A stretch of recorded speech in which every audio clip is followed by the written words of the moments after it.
Bem-vindos ao nosso Possercast, o podcast da Posser Dick Birk Advocacia de Negócios. Eu sou a Jaqueline Hamster Dick, sou advogada há alguns anos, não vou contar para vocês quantos, e trabalho com direito imobiliário, é a área que eu comecei a atuar e que eu atuo até hoje, além de coordenar outras áreas estratégicas aqui do escritório. E hoje a nossa ideia é falar sobre alguns perrengues dos negócios imobiliários.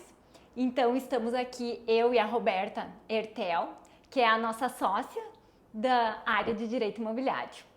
E aí, pessoal, tudo bom? Então é uma honra estar aqui com vocês, estar aqui com a Jaque, né, que é uma autoridade aí em direito imobiliário. Aprendo muito com ela todos os dias. Hoje eu sou sócia do escritório, hoje eu estou aí coordenando a área de direito imobiliário.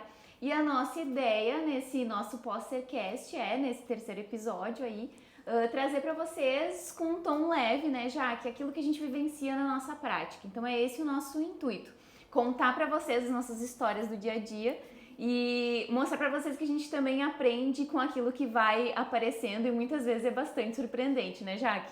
É isso aí, Beta. E quando a gente teve a ideia de fazer esse Possercast sobre os perrengues dos negócios imobiliários, logo me veio à mente uma história lá do meu início de carreira, que foi um dos primeiros grandes desafios. E foi muito divertido, assim, porque a gente assumiu, na época ainda existiam algumas obras, muitas obras paradas de prédios que tinham sido abandonados por construtoras que haviam quebrado pela crise lá da década de 90. E teve um desses empreendimentos que a gente prestou assessoria jurídica que foi muito interessante, porque quando a gente começou a verificar a documentação, existia o prédio em construção e as matrículas dos dois terrenos, e não tinha projeto aprovado na prefeitura, não tinha incorporação registrada. E aí a primeira coisa que a gente fez foi fazer um edital para convocar os adquirentes dos imóveis, né? A maioria já se sabia quem era. E aí quando a gente chegou na reunião dos condôminos, dos adquirentes, teve algumas surpresas, porque apareceram pessoas que ninguém conhecia, nunca tinha ouvido falar, com contratos de promessa de compra e venda de imóveis que tinham sido adquiridos por outras pessoas.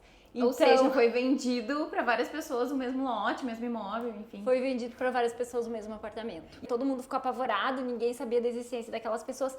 E o que a gente fez, então? Se pediu justamente que todas as pessoas apresentassem as suas promessas de compra e venda e que também os comprovantes de pagamento, e todos tinham comprovantes de pagamento.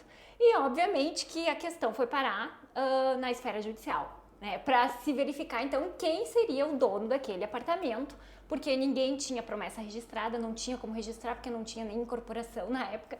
E aí... eu penso nesses incorporadores, onde eles se meteram na época. É verdade.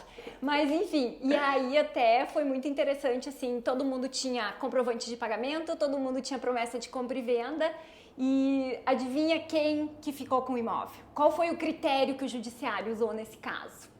Foi aquele que tinha a promessa de compra e venda registrado primeiro, com a data, registrado não, desculpa, porque não tinha registro. Aqui tinha o reconhecimento de firma. Quando a gente firma um contrato, né, naquela época lá nem se falava, nem se pensava em contrato digital, assinatura digital, né, Sim. gente?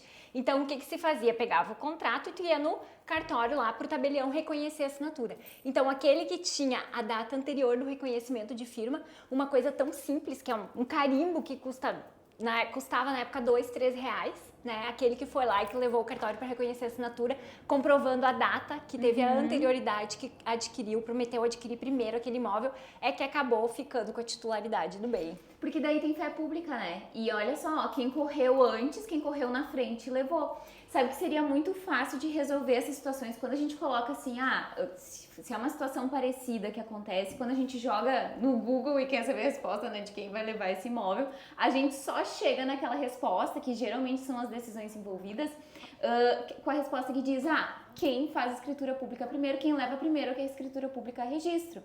Só que a gente sabe que, por exemplo, nesse teu caso, que foi tão emblemático, foi tão simbólico, que sequer a escritura pública tinha. né? Não, ninguém tinha escritura e nem tinha como ter a escritura só depois da incorporação e do móvel pronto. O imóvel era um esqueleto, né? Sim. Então ele é bem emblemático porque daí ele resolve a situação com um simples reconhecimento de firma, né? Que muita gente às vezes faz contrato, não reconhece firma, né? E hoje a gente já tem outras opções. É isso. Hoje se a gente for pensar, né, Roberta, a gente tem as questões assim relativas as assinaturas digitais, o quanto elas são seguras, né? E como a questão da data na assinatura digital é importante, porque a princípio isso é uma questão inviolável, não tem como tu alterar a data, aparece lá na assinatura digital.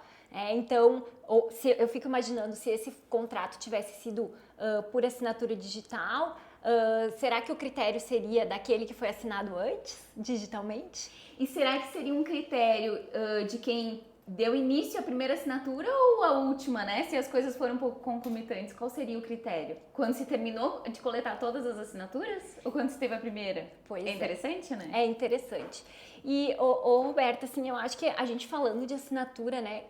Como que tu vê hoje a segurança das assinaturas digitais?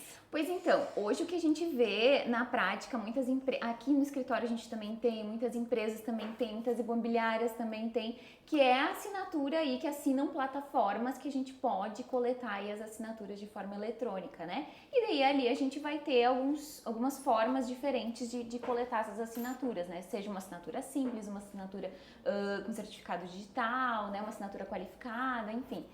E a gente vê que na prática isso facilita muito os negócios, porque antigamente como é que a gente fazia? Ai, a parte tá indo viajar, pelo amor de Deus, a gente precisa assinar hoje isso antes que um deles vá viajar. Às vezes as pessoas se deslocavam quilômetros para assinar, ainda mais em se tratando de uma promessa de compra e venda de imóvel, né? Às vezes, vou comprar um imóvel na praia, tem que ir lá para assinar um contrato. E daí uma solenidade. Exato, e daí não quer perder o negócio e sai correndo. E hoje a gente vê que tudo isso facilitou, porque a gente pega o nosso celular e tá ali, consegue dar uma lida no contrato e assina, até mesmo pelos aplicativos que a gente pode baixar no próprio telefone, né?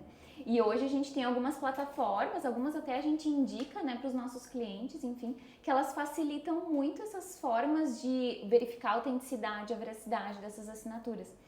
Só que é claro que tudo que é novo gera alguns obstáculos no meio do caminho, né? E às vezes não se sabe logo de cara como fazer isso. Como é que eu utilizo essa plataforma? Então, algumas pequenas bizarrices, né? Alguns pequenos perrengues já chegaram até nós nesse sentido de coisas que a gente viu que não foram observadas, né? E se a gente pensar de forma física, jamais aconteceriam, mas que quando a gente vai para um caminho novo, que é esse meio digital, esse meio eletrônico, gera dúvida. Por exemplo, teve duas situações muito emblemáticas assim que aconteceram aqui comigo. Uma delas foi que uma pessoa, enfim, que estava envolvida na negociação, ligou para o nosso cliente e falou assim, mas desde quando eu fiquei sabendo que eu assinei uma compra de um imóvel, se na verdade eu nunca comprei nada e eu acho que foi a minha ex-mulher que tá me passando um golpe. Como assim? Aí nisso me mandaram contrato. Briga de casal sempre pode dar problema, né? Se certifique desse estado civil. Além de casar, tem que ver se tá tudo bem no relacionamento também. Isso aí. E aí ele entrou em contato, enfim, com essa pessoa que chegou até nós, dizendo, não, mas eu fiquei sabendo que me aplicaram um golpe, que minha ex, na verdade era esposa, mas é que já estavam assim se separando, né, naquele processo de sair de casa. Na verdade ela comprou um imóvel sem eu saber. E daí no que eu pedi o contrato, eu disse assim, mas como assim se ele assinou? Como assim, né? Que história é essa? Aí pedi o contrato, né, pro cliente para ele me enviar. E aí eu fui conferir lá nas assinaturas, né? No contrato tinha sido assinado eletronicamente, digitalmente, né? E eu fui conferir nas assinaturas e o e-mail que estava vinculado à pessoa daquele quase ex-marido, o nome não correspondia ao nome dele. Então não se teve muito cuidado na hora de se colocou o contrato na plataforma, né, e se enviou para e-mails que foram informados. E a própria esposa informou o e-mail do marido, que estava comprando também. Mas na verdade ela criou um e-mail ali que nem batia muito bem o nome. Um e-mail que na verdade quem estava assinando por aquele e-mail, recebendo aquele e-mail era ela? Muito provavelmente. Muito provavelmente. Então, tem uma coisa, né, Roberta, que a gente fala em meio digital, assim, mas tem uma coisa que continua, que é o contato pessoal. Mesmo que seja pessoal, pode ser uma reunião online, mas as pessoas às vezes esquecem disso, né? Eu preciso conversar com os dois, né? Não só, porque a pessoa vai assinar digitalmente, como eu sei quem que está assinando? Às vezes até pode ser um e-mail, gente, eu posso entrar no Hotmail e criar um e-mail Roberta Ertel 52 e de falar que eu sou a Roberta e que eu quero assinar o contrato pela Roberta, né? Obviamente que eu não faria isso, mas enfim, é fácil criar e-mail, né? Nome de e-mail. Então você precisa identificar a Roberta, falar com a Roberta, seja através de uma videoconferência, para saber que a Roberta quer comprar aquele imóvel. No caso ali, provavelmente toda a negociação foi só com ela. E nunca se teve nenhum tipo de contato com ele. Essa talvez tenha sido a falha, né? De quem fez toda... Se confiou em quem estava comprando o imóvel, que era a esposa, e claro, ela devia mencionar, meu marido tá comprando também, meu marido tá comprando também. E na verdade se tinha ali uma situação de litígio que nem se tinha conhecimento, né? A nossa sorte é que nesse caso ela pagou, era uma compra parcelada, ela pagou algumas parcelas, parou de pagar, teve inadimplemento, e aí o vendedor entrou num acordo, ainda bem, para fazer um distrato, e daí foi feito um distrato com o conhecimento verdadeiro, né, desse marido, e se resolveu a questão, não veio a se discutir isso depois, futuramente, né, mas... Ainda bem que teve um distrato nessa situação, porque senão aqui a gente teria um grave problema ali de vício de consentimento e tudo mais, até uma alteração, enfim, de... como a gente fala, aquela questão criminal...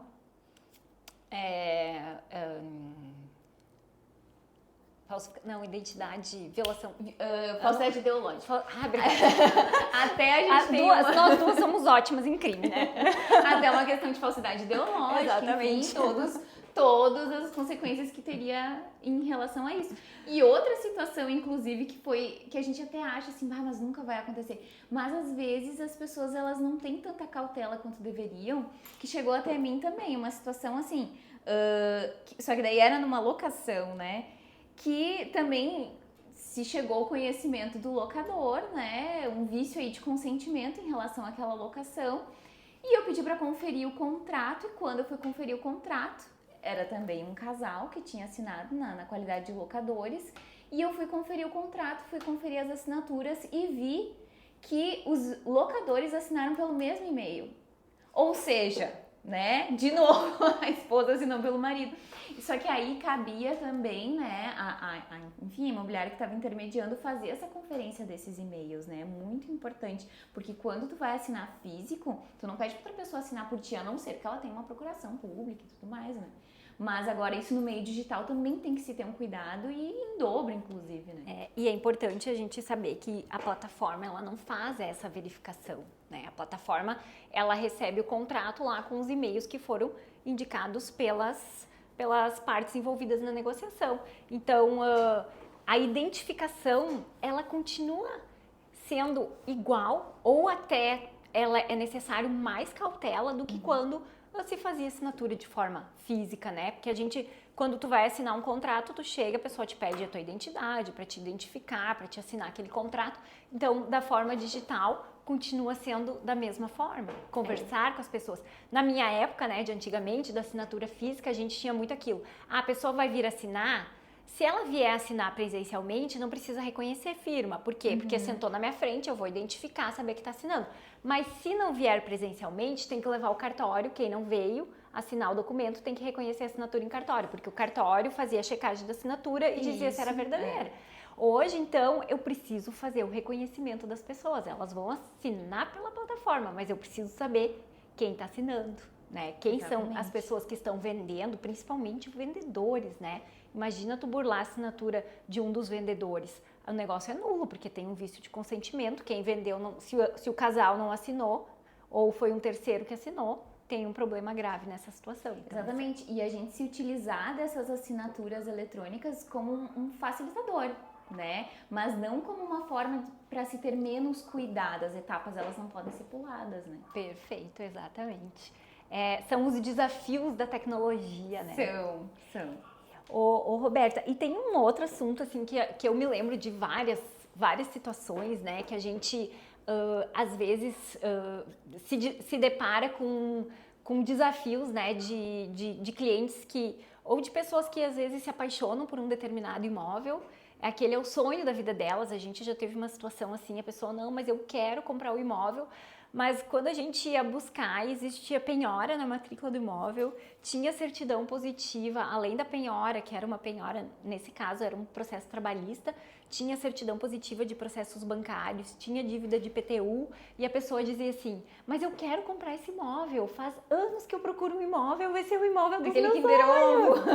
Aí a gente pensa assim, meu Deus, como que a gente vai viabilizar isso, né? Então, a gente sempre procura fazer a due diligence para verificar toda a documentação e principalmente as certidões negativas, né? Nesse caso, na matrícula só aparecia uma penhora de uma dívida trabalhista, mas tinham outras dívidas que não estavam na matrícula que a gente só consegue saber que elas existem se a gente for buscar todas as certidões, né?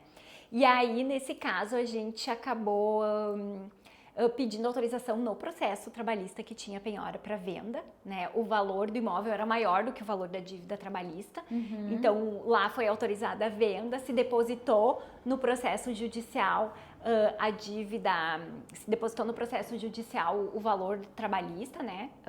Houve concordância do credor no caso, e a dívida de IPTU foi paga e parcelada, né? Foi paga. E a dívida bancária, o vendedor tinha outros imóveis, ele acabou indicando a penhora, então um outro imóvel, né? Então, se buscou toda uma solução de uma composição, demorou algum tempo, mas se conseguiu viabilizar aquele negócio com segurança jurídica, né? Então, assim, a importância da gente buscar certidões para que o cliente se sinta seguro, se sinta tranquilo em relação ao negócio que ele fez, e nem sempre se aparecer uma positiva, é porque não pode, não quer dizer que não pode fazer um negócio, né? Nossa, esse assunto é muito interessante e dá muito pano pra manga, assim. E até puxando um gancho, Jaque, do que tu falou, esse mês até a gente teve uma alteração legislativa muito interessante exatamente nesse sentido. Porque qual é a discussão que a gente vê muito no meio jurídico, assim, jurídico imobiliário, né, sobre esse tema? Ah, mas a gente tem o princípio da concentração dos atos na matrícula. Se não tá na matrícula, então não tenho que me preocupar, vou lavar minhas mãos e sair. As pessoas ainda têm o hábito de buscar só a matrícula e pensar que estão fazendo um negócio e tá 100% seguro, Exato. né? E daí saiu essa semana, agora no mês de março, né, saiu uma alteração legislativa reforçando isso. E o que eu vi no meu Instagram de conteúdo sendo divulgado, tipo, agora sim, não precisa mais se preocupar com nada, pega só matrícula. E a gente vê que isso está sendo divulgado de forma equivocada, porque qual é a finalidade e a intenção do jurídico? Isso é muito legal deixar claro, assim. É viabilizar os negócios, mas também é agir em caráter preventivo. Tá, não tem nada na matrícula, beleza, o comprador é um comprador de boa fé, não vai ser atingido. Ok, mas e se der um problema ali na frente, ele vai ter que gastar com o advogado, tudo bem que ele vai ganhar. Mas ele vai ter que gastar com o advogado para fazer embargos, eventualmente de terceiro no processo. Ele vai ter o gasto de tempo e de dinheiro para comprovar que ele é um terceiro adquirente de boa fé, que não pode ser atingido o imóvel que ele comprou e tudo mais. Então, assim, qual é a postura do jurídico, né?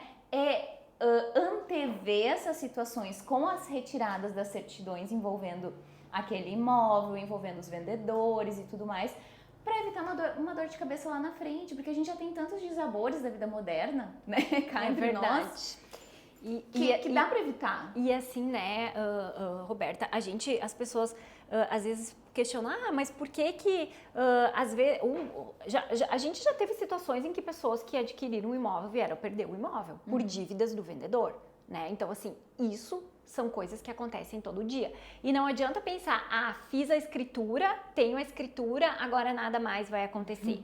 Isso não existe. E tem que cuidar muito o tipo de dívida, né? Porque assim, as dívidas de natureza trabalhista, a Justiça do Trabalho, ela tem um entendimento muito, até eu digo assim, bastante brusco em relação a isso, porque ela sempre preserva o crédito que se chama de alimentar, né? Então, tudo é em benefício do trabalhador. Então, se o empregador tinha um patrimônio e ele vendeu esse patrimônio e já existia uma ação trabalhista, mesmo que não tenha sentença e não tenha outro patrimônio, ele não tenha mantido, ele vendeu tudo que ele tinha, certamente, mesmo que a matrícula estivesse livre, a Justiça do Trabalho vai determinar a busca desse imóvel, mesmo que já tenha matrícula.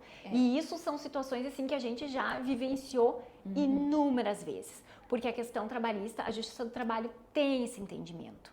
E a mesma coisa acontece com as dívidas fiscais. Então a gente tem que cuidar um pouquinho, às vezes, quem é sócio de empresa, né? Até buscar, a gente busca aqui, né, a certidão das pessoas físicas, se é um sócio se a pessoa está vendendo e ele aparece como empresário, a gente busca certidões das empresas para ver se não tem débito fiscal. Isso é bem interessante. E assim, claro que tem outras dívidas que às vezes não tem esse entendimento, mas essa questão do princípio da concentração dos atos na matrícula, essa lei já é bastante antiga e é o tipo de lei que a gente chama no Brasil que não pegou, né? Tem as leis que pegam e tem as que não pegam. Ela já é uma lei de bastante tempo, mas o judiciário continua entendendo que tudo bem, essa é a regra, mas existem exceções. Por isso que a gente evidencia tanto essa questão da cautela, né? E só explicando também para quem nos assiste e é leigo assim no assunto, como é que a gente procede, né? A gente fala tanto aqui em certidões e tudo mais. Vai chegar o contrato aqui para nós, vai chegar a matrícula do imóvel e a gente vai dar uma estudada, digamos assim, a gente vai verificar a vida das pessoas envolvidas naquela negociação. E aí a gente vai tirar as negativas fiscais, as negativas de processos estaduais, processos junto da Justiça Federal e tudo mais, vai ver se tem alguma coisa. E o que acontece na prática é que de vez em quando aparece alguma coisa positiva e cabe ao jurídico analisar se aquilo vai trazer realmente um risco ao negócio, né? E como a Jaque já falou, tendo uma pendência fiscal, é de se tomar assim, muito cuidado e ir atrás para ver o que está pendente junto ao fisco, porque é violento. Tem alguma positiva aí da Justiça do Trabalho, ela também vai vir violenta, né? Por mais que não esteja na matrícula, a gente já teve situações aqui. E a questão dos processos judiciais eu sempre acho interessante e eu particularmente gosto, olha que horror eu falar isso, mas eu gosto quando sai uma positiva da Justiça Estadual, porque eu gosto de olhar o processo e olhar o que tem pode trazer de risco para o negócio. Porque é claro que tem processos que não vão configurar risco para aquela negociação, né? Isso é interessante. Às vezes, é um inventário que a pessoa é herdeira num processo, mas daí ela não vai ter uma negativa. Ela vai ter uma positiva porque tem um processo em nome dela. Mas naquela negociação, nada vai intervir. Então, por isso que não é sinônimo. Saiu uma positiva, não dá para fazer o negócio. Não é sinônimo de risco. A gente tem que analisar qual é o processo. E é bem legal fazer essa análise, né? A gente pode ver também, às vezes tem algumas execuções que são milionárias, os compradores não faziam ideia do que estava acontecendo, né? Que o vendedor estava respondendo um processo milionário e às vezes ele está se desfazendo do único bem.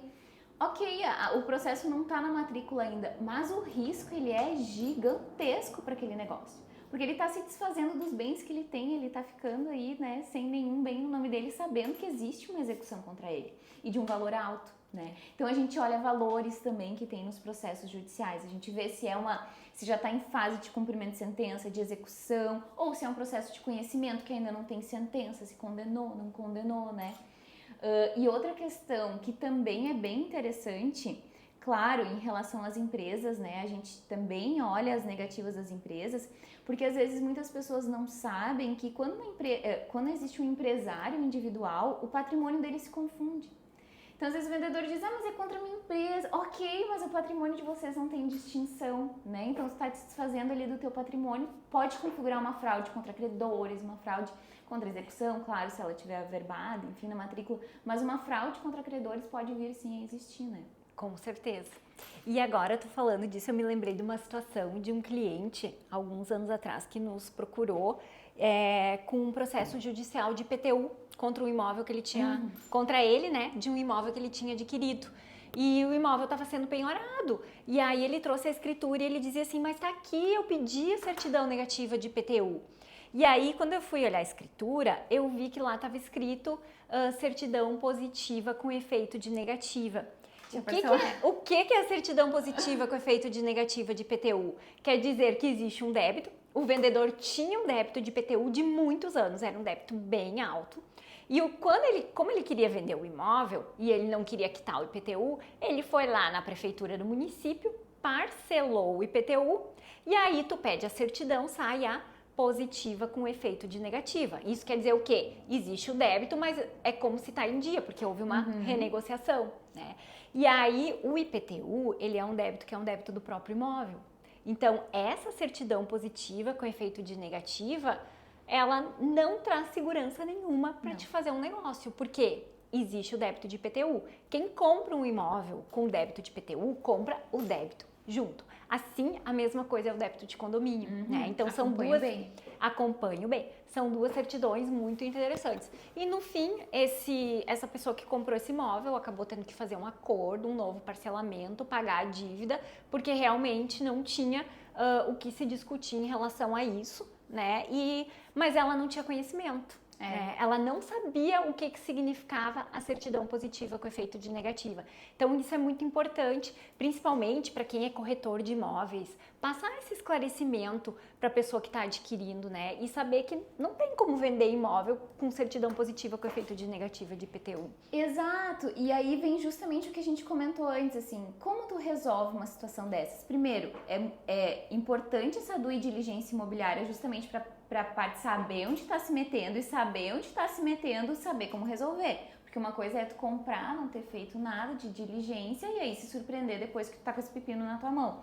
E como resolve, né? A gente já teve algumas situações, até que a Jaque também já pincelou, de alguns processos judiciais. Tem uma dívida num processo judicial. Ok, a gente conseguiu resolver com o comprador depositando judicialmente o valor daquela dívida ou pagando diretamente para o credor aquela dívida, né? Garantindo... Ele fez um acordo judicial e ele mesmo foi lá e pagou esse acordo, ao invés de pagar o vendedor pagar, ele mesmo foi lá, pagou o acordo, estava tudo no contrato de promessa de compra e venda e o restante do valor daí ele pagou pro vendedor. Exatamente. Ou seja, no débito de IPTU é muito comum isso, né? As pessoas, tem débito de IPTU condomínio, vou descontar do valor da entrada, vou pagar esses débitos e aí depois segue o negócio. Então, não quer dizer que não tem como fazer um negócio, né? Porque geralmente o valor do imóvel acaba sendo muito maior do que o valor do débito de IPTU, de condomínio. Sim. Então, são coisas que tem como resolver, mas são coisas que precisam ser vistas, né, gente? Assim, comprar imóvel é muito legal, é a realização de um sonho da maioria das pessoas, mas é importante que esse sonho não se transforme num pesadelo. Exatamente. E é esse o papel, muitas vezes, do corretor de imóveis e do advogado, né? Do advogado que trabalha com direito imobiliário, que entende, é garantir que esse sonho, ele vai continuar sendo um sonho e que vai trazer felicidade para toda essa família e não que ele vai se transformar num pesadelo. Exatamente. E o que a gente vê muito nos negócios imobiliários é justamente, às vezes, essa pressa, né, de se fechar a negociação. E, às vezes, evita passar, evita perguntar para o jurídico, evita perguntar para o advogado, porque eu não quero que cause problema. Na verdade, não é esse o nosso intuito. É justamente antever as questões para a gente ter formas aí de viabilizar. E outra coisa que me veio em mente em relação a esses casos assim que são curiosos e que são exceção da exceção da exceção, geralmente quando a gente fala em compra e venda a gente pensa, pegar só as negativas dos vendedores, né? Pois então, teve uma situação específica que aconteceu que na hora foi feita escritura pública, tudo certo, as negativas dos vendedores todas certas também, mas a gente tem por hábito de tirar dos compradores, né? E o que acontece? Foi feita escritura pública e na hora de levar essa escritura pública a registro, não deu. Por quê? O comprador tinha uma trabalhista contra ele, ou seja, o comprador, tá? Nesse caso não era o vendedor. E dentro dessa trabalhista, para vocês verem quanto as trabalhistas elas são mais agressivas, foi determinada a indisponibilidade de bens do comprador. E o que significa a determinação judicial da indisponibilidade de bens? O comprador não pode adquirir, não pode fazer nada, não pode mexer em mais nada no nome dele. A indisponibilidade é para comprar também. Exato. E aí o vendedor estava com esse pepino na mão porque o imóvel não estava saindo do nome dele, né? Porque eles não conseguiam registrar isso na matrícula por causa dessa indisponibilidade de bens em nome do comprador. Olha o quanto isso é exceção, né? O quanto isso é peculiar. E Por isso que a gente também olha as certidões dos compradores para não vir aí uma situação muito inesperada. Claro, é exceção, eu só tive uma situação dessas até hoje, mas mesmo assim ela não é impossível, né? Porque ela é exceção que ela não pode acontecer, né? Então, nesses casos, é justamente isso, é se preparar para saber como resolver uma situação dessas, né? É verdade. E assim, pessoal, a gente gosta de falar bastante sobre esse assunto, né? No nosso Instagram, @porcerdickbirk, e no nosso canal do YouTube, se vocês quiserem nos seguir, compartilhar esse podcast e outros também. A gente gosta de falar bastante sobre esses assuntos, então nos acompanhem por esses canais, que a gente está sempre dando dicas e falando de situações que a gente vivencia no nosso dia a dia, né, Roberta? Então, da minha parte, eu agradeço muito por essa nossa conversa, né? A gente se diverte falando sobre, lembrando das memórias do passado e espero que esse seja o primeiro de muitos, né? De muitas trocas que a gente acaba fazendo isso no nosso dia a dia aqui, né? E agora a gente quer compartilhar também com as pessoas um pouquinho da nossa experiência. E é tão bom compartilhar, então também fiquem à vontade para mandar os comentários de vocês, né? Comentar no vídeo também, porque é muito bom essa troca aqui. A gente tem muita troca no dia a dia e também é bom ouvir o que as pessoas têm para dizer, para nos relatar, porque isso também enriquece bastante o nosso trabalho. Então, obrigada, Jaque, também por essa oportunidade. Obrigada às meninas que estão aí atrás também. E sigam a Porcerdickbirk nas redes sociais.